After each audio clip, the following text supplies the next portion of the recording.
여러분 신앙생활 하시다 보면 많이 사용하는 단어가 있습니다. 어떤 단어가 있을까요? 믿음입니다. 여러분 믿음이란 단어를 많이 사용하고 계십니까? 여러분 그렇다면 믿음이 무엇입니까?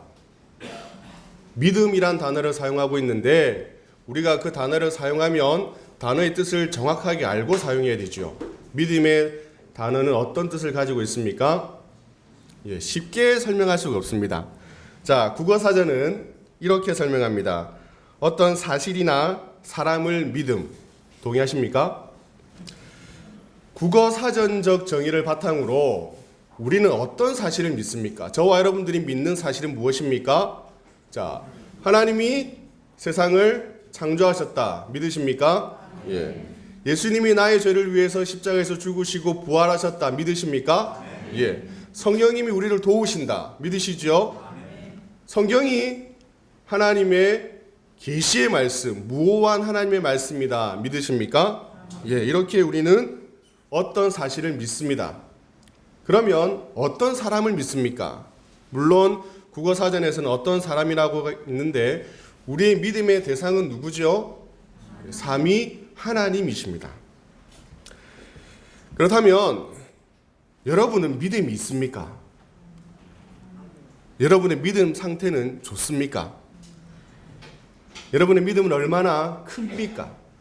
자, 국어사전적 의미로 우리가 판단해 보면 저 여러분은 분명히 믿음 있습니다. 방금 우리는 삼위 하나님을 믿고 삼위 하나님의 사역과 일하심을 믿고 성경이 하나님의 말씀인 것을 믿는다고 고백했습니다. 물론 이것이 바로 믿음의 고백이고 우리는 믿음이 있습니다. 그런데 사람마다 믿음의 차이는 있습니다. 어떤 경우는 놀이동산에 있는 롤러코스터처럼 믿음이 오르락내리락 하기도 합니다. 여러분의 지금 믿음의 상태는 오르락입니까? 내리막입니까? 중간 지점이 있습니까? 이거는 개인차가 다 다르죠.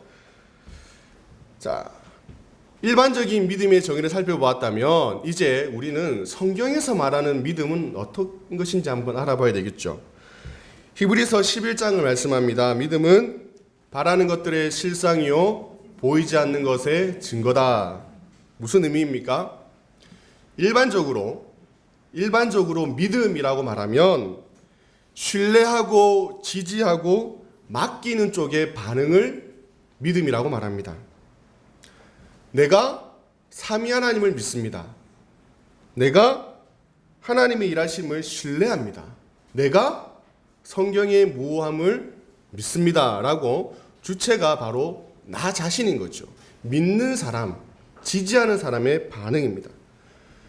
그런데 성경은 꼭 저와 여러분의 반응만이 믿음이라고 말씀하지 않습니다.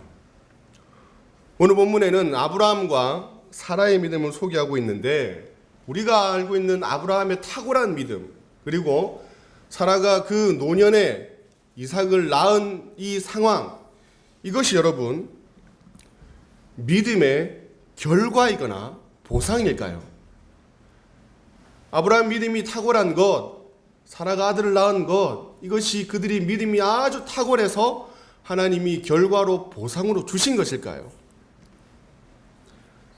아브라함은 우리가 믿음의 조상이라고 부릅니다. 창세기 12장에 보시면 하나님이 아브라함을 부르시자 그가 고향, 친척, 아버지 삶의 터전을 다 뒤로하고 이제 고향을 떠납니다. 목적지는 알고 있습니까? 아무것도 알지 못합니다. 그렇게 목적지도 모른 채 하나님이 가라 하시는 그 말씀에 순종하여서 떠납니다. 탁월한 믿음의 소유자이죠. 우리는 이것을 보고 믿음의 최정점에 있는 그래서 믿음의 조상이라고 부르는데 전혀 반감을 갖지 않습니다. 그렇다면 여러분 아브라함의 믿음은 처음부터 탁월했을까요? 하나님이 아브라함을 부르시자마자 기다렸다는 듯이 그의 삶을 모두 다 정리하고 고향을 떠났을까요? 창세기 12장, 사도행전 7장, 히브리서 11장을 종합해 보면 하나님이 아브라함에게 나타나신 창세기 12장, 이때 아브라함은 하란이라는 곳에 있습니다. 아브라함의 고향은 어디입니까?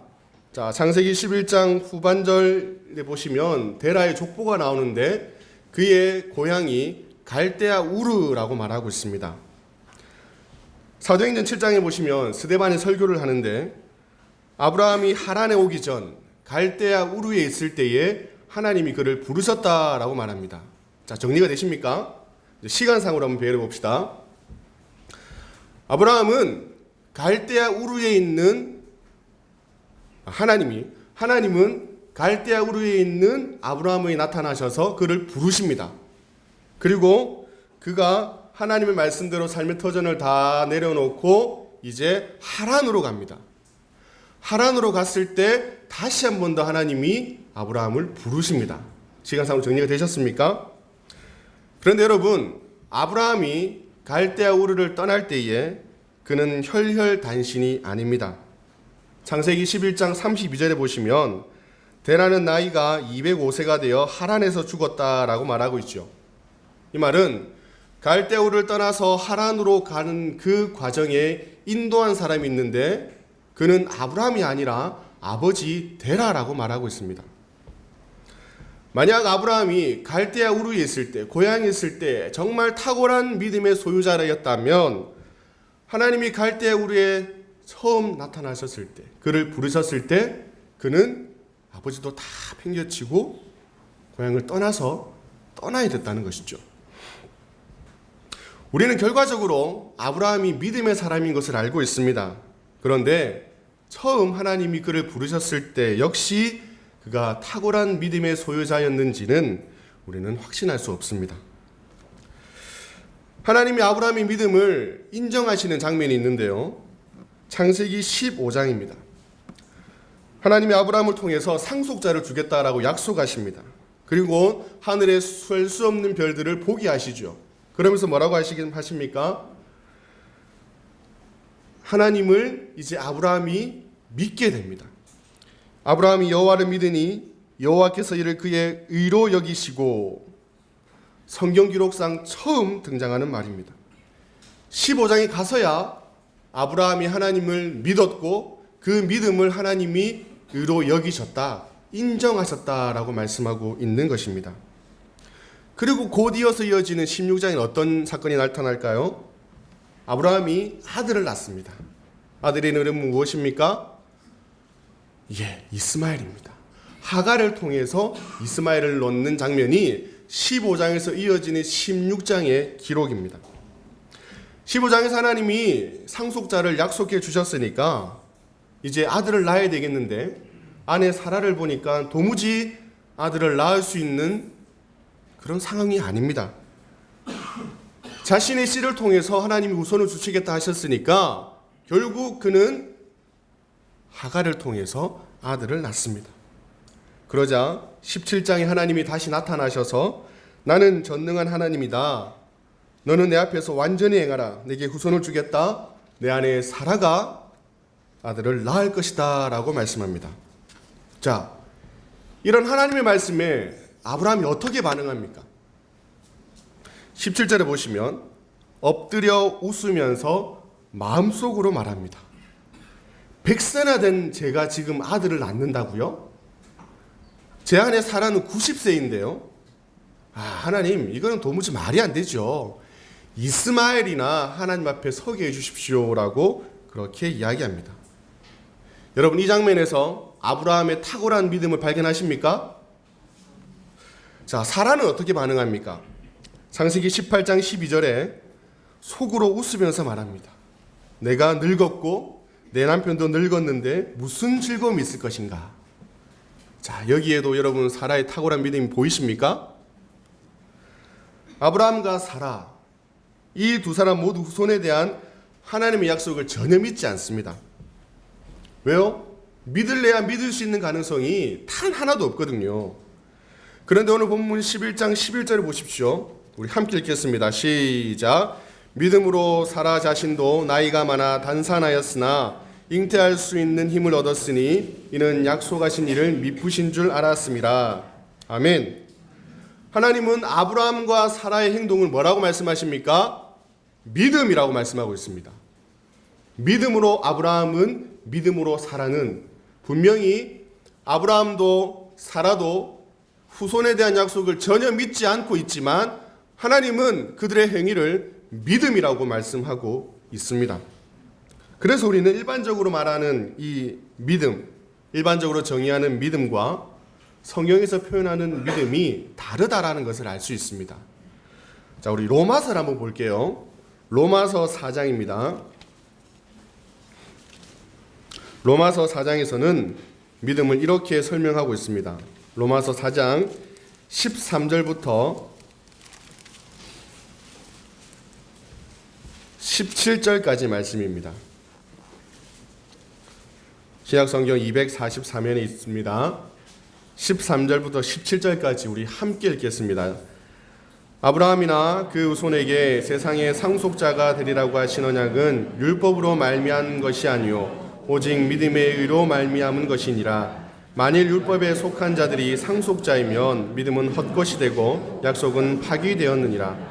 율법은 진노를 이루게 하나니 율법이 없는 곳에는 범법도 없느니라. 그러므로 상속자가 되는 그것이 은혜에 속하기 위하여 믿음으로 되나니 이는 그 약속을 그 모든 후손에게 굳게 하려 하심이라. 율법에 속한 자에게뿐만 아니라 아브라함의 믿음에 속한 자에게도 그러하니 아브라함은 우리 모든 사람의 조상이라. 기록된 바 내가 너를 많은 민족의 조상으로 세웠다 하심과 같이 그가 믿은 바 하나님은 죽은 자를 살리시며 없는 것을 있는 것으로 부르시는 이시니라. 아멘.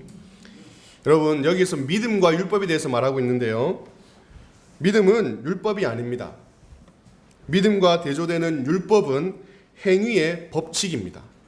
행위라는 것은 원인과 결과가 있는 것입니다. 하나의 결과를 얻기 위해서는 반드시 원인이 있어야 됩니다. 직장에 출근하기 위해서는 무엇을 해야 될까요? 집을 나서야 됩니다. 정돈된 싱크대를 여러분들이 소유하기 위해서는 쌓아놓은 그릇을 빨리 씻어야 합니다.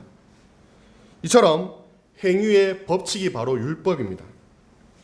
그런데 믿음은 행위의 법칙이 아닙니다. 믿음은 우리에게 원인이 없는데 결과가 생기는 법칙입니다. 행위의 법칙은 내가 책임을 집니다. 내가 이 일을 했기 때문에 그 결과도 내가 져야 합니다. 그런데 믿음의 세계에서는 우리에게 생겨난 결과에 대한 원인을 내가 지지 않고 바로 하나님이 지십니다. 따라서 하나님의 주권, 하나님의 통치, 하나님께 순종하며 무릎을 꿇는 것, 이것을 가리켜서 성경은 믿음이라고 말씀하고 있습니다. 여러분 보십시오. 아브라함이 믿음의 조상이라 불리는 것은 그에게 믿음이 탁월하기 때문이 아닙니다. 우리는 믿음의 조상이라고 그러니까 굉장히 탁월한 믿음의 소유자라고 생각하는데 처음부터 그는 믿음이 탁월한 것은 아닙니다. 로마서 4장 17절 우리가 방금 읽었던 말씀을 보십시오. 아브라함을 민족의 조상으로 세우신 분이 누구십니까? 아브라함 스스로 민족의 조상, 믿음의 조상이 된 것이 아니라 여호와 하나님께서 그를 믿음의 조상으로 세우셨습니다. 아브라함 믿음이 좋아서 믿음의 조상이 된 것이 아니라 하나님께서는 특별할 것이 없는 아브라함을 믿음의 조상으로 세우셨기 때문에 믿음의 조상이라고 우리는 부르는 것입니다. 이해가 되십니까? 그가 가지고 있는 믿음의 탁월성이 아니라 하나님께서 그를 믿음으로 세우셨기 때문에 그 믿음이 탁월해지는 것, 이것이 성경에서 말하는 믿음의 정의입니다. 여러분, 아브라함의 후손은 누구일까요? 바로 믿음의 사람입니다. 아브라함처럼 좋은 믿음이 있어야 후손이 되는 것이 아닙니다. 하나님께서는 방금 설명한 믿음이란 방법으로 그의 백성 삼으신 자들, 그들이 바로 믿음의 사람입니다. 아브라함을 불러서 복이 되신 하나님이 죄와 사망으로부터 하나님의 은혜와 긍휼과 자비로 불러주신 저와 여러분이 바로 믿음의 사람이고 아브라함은 그런 의미에서 처음 믿음의 조상이 되는 것입니다. 아브라함이 하나님께 너는 복이 되겠다라는 말씀을 들었을 때에 아브라함은 복을 받을 조건이 하나도 없었습니다. 하지만 하나님께서는 너를 내가 복이 되겠다고 작정하셨고 은혜와 자비하심으로 인도하셨기 때문에 결국 아브라함은 복이 된 것입니다. 사라는 늙어서 더 이상 출산할 수 있는 가능성이 없습니다. 사라에게 범접할 수 없는 그런 믿음이 있기 때문에 그 보상으로 하나님은 믿음으로 사라는 이라고 말씀하지 않으십니다. 사라가 어이없어 웃을 정도로 터무니없는 상황이라 할지라도, 인간적으로는 도저히 가능성이 없는 상황이라 할지라도 하나님께서 약속하신 그것을 이루어 가시는 것, 이것이 바로 하나님이 다스리는 방법이고 믿음입니다. 오늘 본문이 우리에게 주는 교훈은 무엇입니까? 여러분, 믿음의 세계는 우리의 반응을 보이고 우리가 어떤 열심을 내는 것에 좌우되지 않는다는 것입니다. 오히려 저와 여러분이 서 있는 곳, 내가 살아가는 곳, 내가 있는 곳이 어디인지 정확하게 아는 것, 이것을 하나님이 원하십니다. 하나님이 주인 되시는 것, 하나님이 다스리시는 것, 하나님이 통치하시는 것, 이곳에 내가 지금 서 있다라는 것을 아는 것, 이것이 하나님께서 우리를 통해서 원하시는 믿음의 방법입니다. 믿음의 세계는 내가 얼마나 믿어야 하는가, 무엇을 해야 하는가, 놓치고 있는 것이 무엇인가, 어디로 가야 하는가, 그것을 고민하고 해결하기 위해서 노력하는 것이 아닙니다. 하나님이 어떻게 인도해 가시는가, 하나님이 보여주시는 것이 무엇인가, 하나님이 결국 이루시는 것이 무엇인가를 기대하는 것, 이것이 바로 믿음의 세계입니다. 하나님은 아브라함을 부르시고 갈 곳을 말씀해 주지 않으십니다. 갈 바를 알려주시지 않으십니다.